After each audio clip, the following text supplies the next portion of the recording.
Deuxième stratégie business, la différenciation. Alors, la différenciation, qu'est-ce que c'est? Eh bien, il s'agit pour une entreprise de proposer un produit ou un service qui va être jugé différent par les consommateurs. Alors, pourquoi une entreprise choisit une stratégie de différenciation? Eh bien, parce qu'il s'agit d'une stratégie primée. Cela signifie que puisque le client pense que le produit proposé est différent, il va accepter de payer une prime pour pouvoir acquérir ce produit.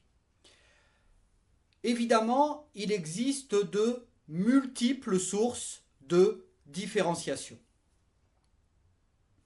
Une entreprise peut par exemple choisir de se différencier par l'innovation.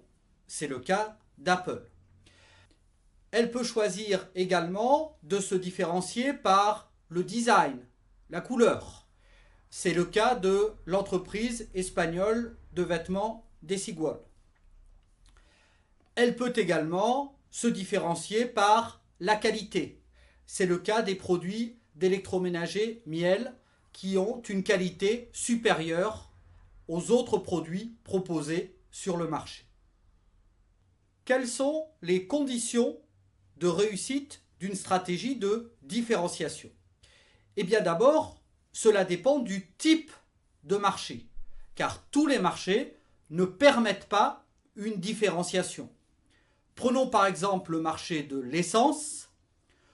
Total avait essayé de prouver aux consommateurs que l'essence proposée était différente, par exemple en proposant le slogan « Vous ne viendrez plus chez nous par hasard », mais néanmoins, la plupart des clients considèrent que l'essence est équivalente, que l'on aille dans une station-service Total ou d'un autre pétrolier, ou qu'on aille dans une station qui est liée à un supermarché ou à un hypermarché.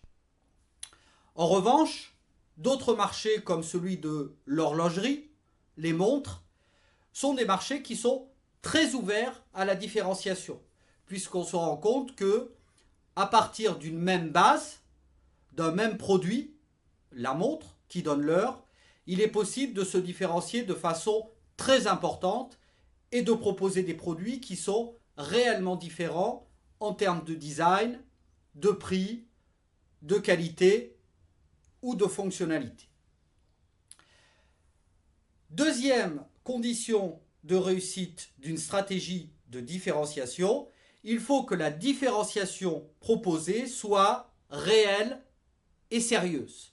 Autrement dit, l'entreprise doit disposer d'actifs spécifiques qui vont lui permettre d'avoir un produit qui va être difficile à imiter.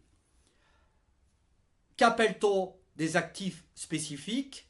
Eh bien, ce peuvent être des savoir-faire, des brevets, une expérience, n'importe quel actif qui va permettre à l'entreprise d'avoir un produit spécifique, différent et surtout, je le répète, difficile à copier pour les concurrents.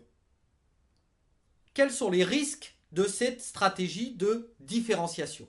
Eh bien, cela va être de ne pas parvenir à conserver cette différenciation. Pourquoi une entreprise va avoir du mal à conserver sa différenciation? Eh bien, première raison, tout simplement parce que les goûts des clients changent.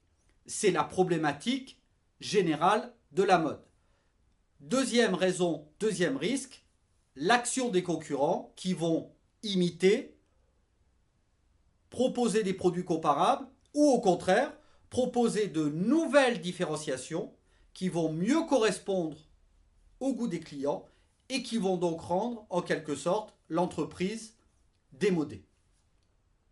Exemple de cette stratégie de différenciation, l'entreprise danoise Bang & Olufsen qui a été créée maintenant il y a 90 ans et qui depuis 90 ans propose, conçoit des solutions audio et vidéo, des chaînes hi-fi, des casques, des enceintes, des télévisions, des produits d'une façon générale qui sont réellement différents des autres.